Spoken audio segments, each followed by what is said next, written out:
Hey folks, my name's Jacob Miller. I'm 33 years old, and I'm a landscaper from a small town in Ohio. I've been running my own business, Miller's Lawn and Garden, for about 8 years now. It ain't fancy. I mow lawns, trim bushes, plant trees, but it's honest work, and I built it from nothing. I've got my own little house, a truck that runs good, and enough money saved up to feel pretty solid. For the last 4 years, I've been with this woman named Rachel Thompson. She's 29, works as a receptionist at a dental office, and she's got this big personality that lights up a room. We got engaged a year ago, and I was all set to give her the wedding of her dreams on May 15th, 2025. It's March 12th, 2025 now, so we were just 2 months out.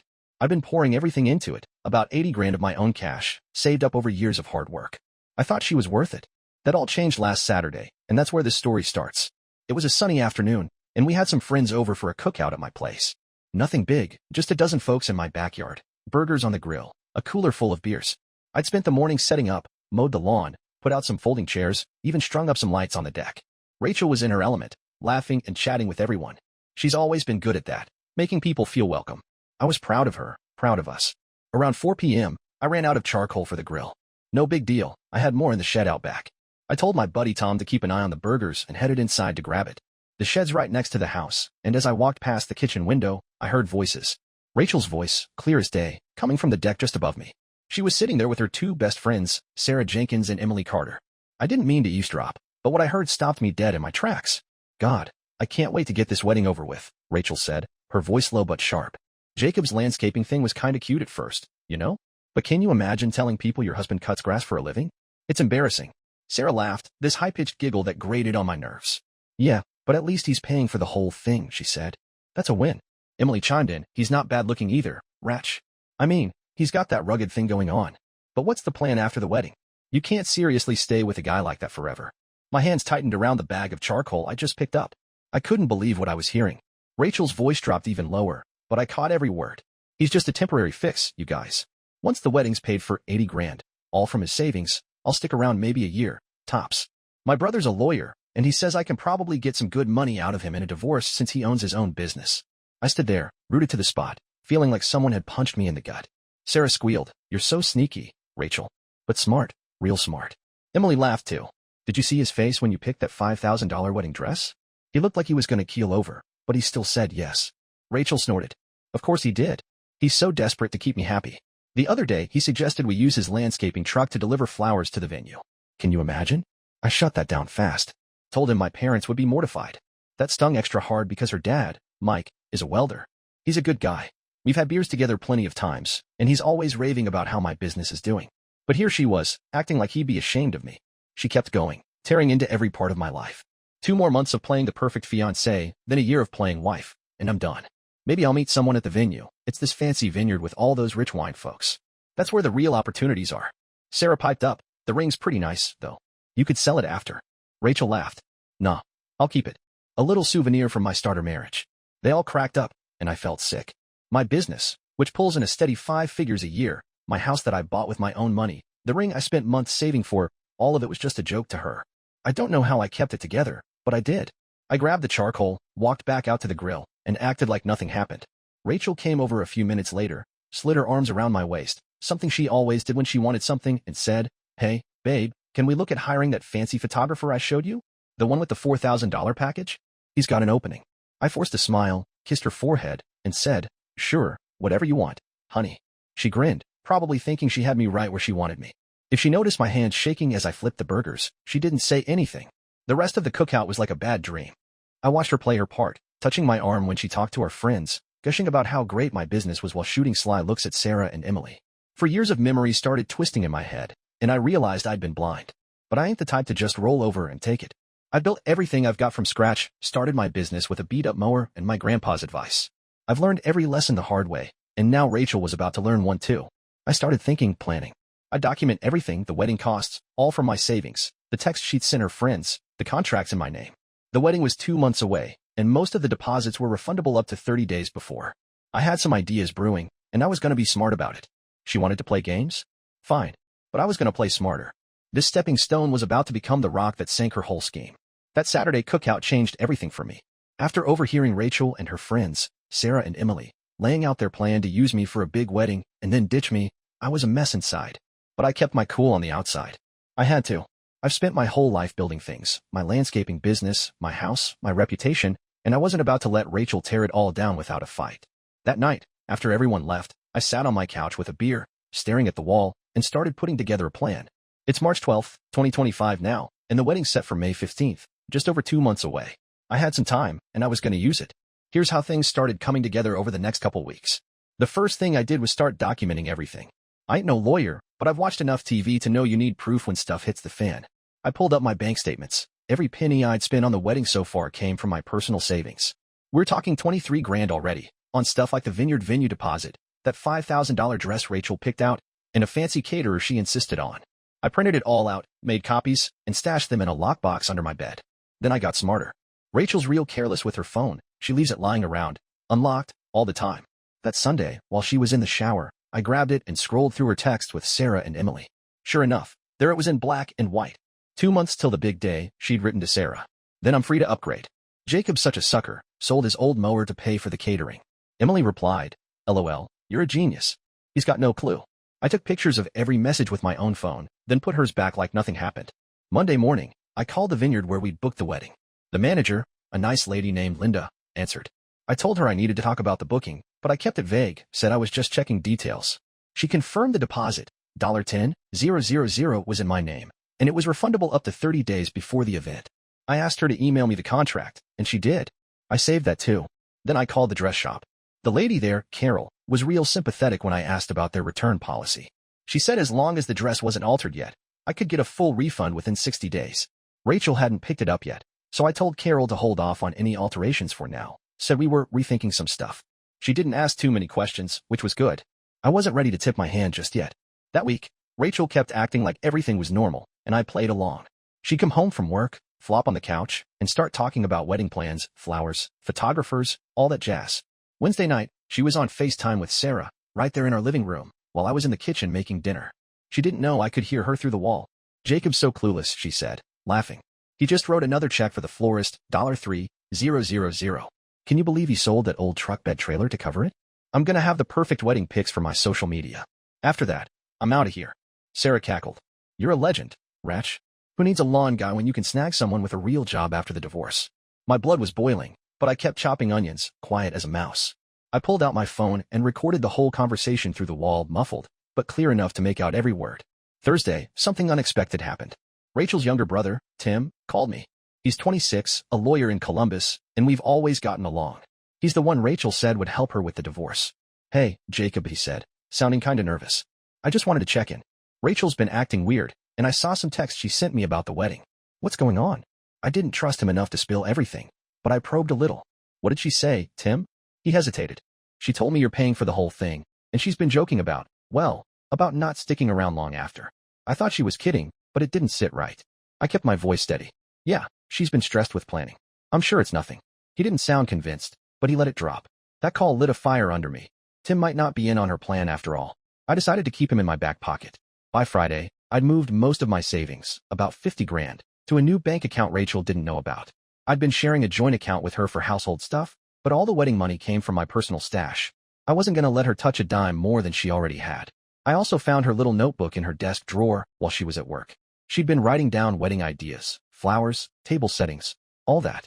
But then I flipped to the back, and there it was, post-wedding plan, 1 year max with Jacob, divorce, move to Columbus, use wedding pics for influencer gig. Tim says I can get half his business if I play it right. My hands shook as I read it, but I took pictures of every page and put it back. That weekend, Rachel threw a fit because I suggested cutting back on the flower budget. You're ruining my day, Jacob, she yelled, storming out to stay with Emily. The old me would have chased after her, apologized, wrote another check. Instead, I used the time alone to make more moves. I contacted the caterer, the photographer, the florist, told them I was double-checking contracts. Most were happy to email me copies, and I got written agreements that deposits were refundable if I canceled by mid-April. I was building my case, piece by piece. Here's the thing, I ain't just walking away. Rachel thinks she's playing me, but I'm playing her right back. She's got no idea what's coming. The wedding's still on as far as she knows, but I've got a plan to flip this whole thing on its head. I ain't violent, I ain't crazy, but I'm strategic. She's about to learn that messing with a guy like me has consequences. That's where I'm at now, 2 weeks after that cookout, and things are heating up. Hey folks, it's Jacob Miller back again, and things are getting real interesting now. It's been about 3 weeks since that cookout where I overheard Rachel and her friends, Sarah and Emily, plotting to use me for a big wedding and then ditch me. I've been playing it cool, acting like everything's normal, while building my plan behind the scenes. It's March 25th, 2025 now, and the wedding's still set for May 15th, just under 2 months away. I've got my evidence locked down: bank statements, text messages, her notebook, even that recording of her FaceTiming Sarah. I've moved my savings to a new account, and I've got refund agreements with most of the vendors. But this week, the cracks in Rachel's perfect little act started showing, and I got some unexpected help. Here's how it all went down. It started on Monday when Rachel came home from work in a mood. She'd had a rough day at the dental office. Some patient yelled at her about a billing mix-up, and she took it out on me. "Why can't you just handle the wedding stuff, Jacob?" she snapped, throwing her purse on the couch. "I'm stressed out, and you're sitting here like it's no big deal." I kept my voice calm. "I've been handling it, Ratch. Paid the florist last week, remember?" She rolled her eyes. "Yeah, but you're so cheap about it. I told you I wanted those imported peonies, and you keep pushing for local flowers. It's my day, not yours." I bit my tongue. Those imported peonies were $4,000, and I'd already spent 23 grand of my own money. But I just nodded and said, "I'll look into it." She huffed and went to take a shower, leaving her phone on the coffee table. I grabbed it quick and found a new group chat with Sarah and Emily. "He's driving me nuts," she'd written that afternoon.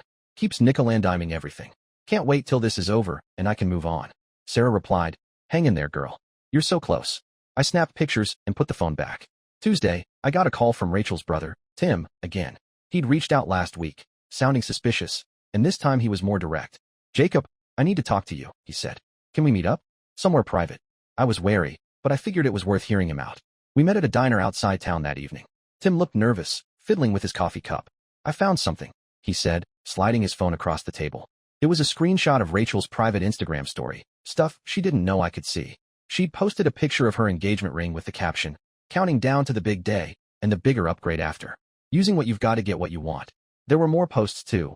One about building a brand, with wedding pics, another hinting at moving to Columbus after tying up loose ends. Tim looked me in the eye. "I love my sister, Jacob, but this ain't right. She's been like this since we were kids, using people, moving on. I didn't think she'd do it to you." I took a deep breath. "Thanks for showing me, Tim. What's your play here?" He sighed.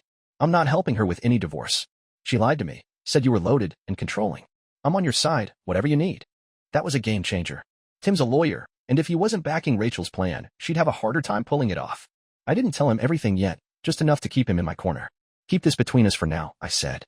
"I'm figuring things out." He nodded, and we shook hands. On my way home, I felt a weight lift. I wasn't alone in this anymore. Wednesday night, Rachel had Emily over for a wedding planning session. They were on the deck, drinking wine, while I stayed inside, pretending to watch TV. I cracked the window just enough to hear them.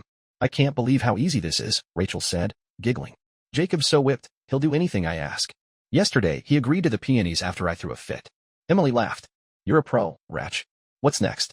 Rachel's voice got sly. "After the wedding, I'll start posting pics, build my Instagram following. There's this guy, Mark, from the vineyard. He's been commenting on my posts. Rich, owns a winery in Napa. That's my real ticket out." My stomach turned, but I kept listening. "What about Jacob?" Emily asked. "He'll be fine," Rachel said. "He's got his little lawn business. I'll take half on the divorce and bounce." I recorded it all on my phone, every word clear as day. Thursday, I went to the vineyard again. I'd built a good rapport with Linda, the manager, and I decided it was time to come clean, part way, at least. I showed her the recording and the Instagram screenshots. "Linda, I need your help," I said. "Rachel's planning to scam me with this wedding. I'm not going through with it, but I don't want her taking over the booking after I cancel." Linda's eyes widened, then narrowed. "That's disgusting, Jacob. I've seen girls like her before. Don't worry, we'll hold the deposit in escrow. If she tries to mess with it, she'll get nothing." I thanked her and left, feeling stronger. Friday, Rachel's mask slipped big time. She came home late, tipsy from drinks with Sarah, and started ranting. "You're so boring, Jacob. All you care about is your stupid lawns. I deserve better than this." I stayed calm. "I'm doing my best, Ratch. This wedding ain't cheap." She sneered. "Yeah, well, it better be perfect, or I'm done." She stormed off to bed, and I sat there, thinking. The old me would have felt guilty, tried to fix it. Now, I saw it for what it was, her trying to push me around. I checked her phone again that night and found she'd been texting Mark, the winery guy. "Can't wait to meet you at the wedding," she wrote. "My fiancé's a means to an end, looking forward to something real." He replied, "See you there, beautiful." I took screenshots and added them to my growing pile of evidence. By the end of the week, I'd locked down more refunds with vendors, the caterer, the photographer, even the florist with those peonies. I'd also found a backup plan, a lawyer friend of my buddy Tom, who said he'd help me protect my business if Rachel tried anything after the wedding fell apart. Tim's support, Linda's cooperation, and my evidence were coming together. Rachel thought she had me fooled, but I was building a wall she couldn't climb. The wedding was still on, as far as she knew, but I had something brewing. She'd learned soon enough that I ain't the pushover she thought. Hey there, it's Jacob Miller again, and things are heating up fast. It's April 2nd, 2025 now, about a month since I overheard Rachel and her pals, Sarah and Emily, plotting to use me for a big wedding and then dump me. The wedding's still set for May 15th, 6 weeks away, and I've been playing the part of the clueless fiancé while putting my plan together. I've got my evidence locked down, texts, recordings, her notebook, Instagram screenshots, and I've got allies in her brother Tim and the vineyard manager Linda. I've moved my savings, secured refund agreements with vendors, and even got a lawyer on standby. This week, though, the tension started boiling over, and Rachel's starting to slip up. Here's how it all went down. It kicked off on Monday when Rachel came home from work with a wild hair-up you-know-what. She'd been pushing for more expensive stuff lately, and that night she laid into me about the photographer. Jacob, I told you I want the $4,000 package with the drone shots, she said, slamming her keys on the counter. You keep dragging your feet, and it's pissing me off. I kept my cool, leaning against the fridge. I'm working on it, Ratch. That's a lot of money, and I want to make sure we're covered. She glared at me. It's my wedding, not some budget backyard party. If you can't handle it, maybe I should have picked someone else. That stung, but I just nodded. I'll call them tomorrow. She stormed off to the bedroom, leaving her phone on the counter. I grabbed it and found a new text to Emily. He's such a cheapskate. Can't wait to ditch him after this. Mark's already talking about flying me out to Napa post-wedding. I took a picture and put the phone back, my heart pounding. Tuesday, I called the photographer and locked in the $4,000 package, but with a twist. I told them I'd pay up front, but I needed a written agreement that it was refundable up to 30 days before the event. The guy, Dave, was cool about it. No problem, Jacob, he said. We'll email you the contract. I also called Linda at the vineyard and updated her. Rachel's getting pushy, I said. She's going to try to take over if I pull out. Can you make sure she's locked out of the booking? Linda chuckled. Don't worry, Han. I've got it flagged. She tries anything, she'll hit a brick wall. I thanked her and hung up, feeling like I was building a fortress around my plan. Wednesday night, Rachel had Sarah over, and they got loud on the deck again. I stayed inside, pretending to fix a leaky faucet, but I had my phone recording through the window. He's driving me insane, Rachel said, her voice slurring from too much wine. Keeps questioning every dime. I'm so close to just walking out now. Sarah laughed. You can't yet, girl. You need that wedding money. Mark's hot, but he's not going to pay for your whole life. Rachel giggled. True. I'll stick it out, get the pics, then bounce. Jacob's business is worth a decent chunk. Tim says I can get half in a divorce. My hands tightened on the wrench, but I kept quiet. The recording caught it all, and I saved it to my growing stash. Thursday, I got a surprise text from Tim. Meet me at the diner again, he wrote. Got something big. I drove out that afternoon, and he looked even more rattled than last time. Rachel's been talking to our parents, he said, sliding a piece of paper across the table. It was a printout of an email she'd sent her mom. Mom, Jacob's paying for everything, but he's being a jerk about it. After the wedding, I'm leaving him. Tim's helping me get a good settlement. Don't tell Dad yet. Tim shook his head. She's lying, Jacob. I'm not helping her, and I told Mom that this morning. She's furious, says Rachel's been pulling this crap since high school, using people. Dad doesn't know yet, but Mom's on your side. I leaned back, stunned. Your mom's with me? Tim nodded. She's pissed Rachel's dragging the family into this. She'll back you up when it goes down. That was huge. Rachel's mom, Diane, is a tough lady, works as a nurse, and doesn't take nonsense. If she was in my corner, it'd make things easier. I thanked him and told him to keep me posted.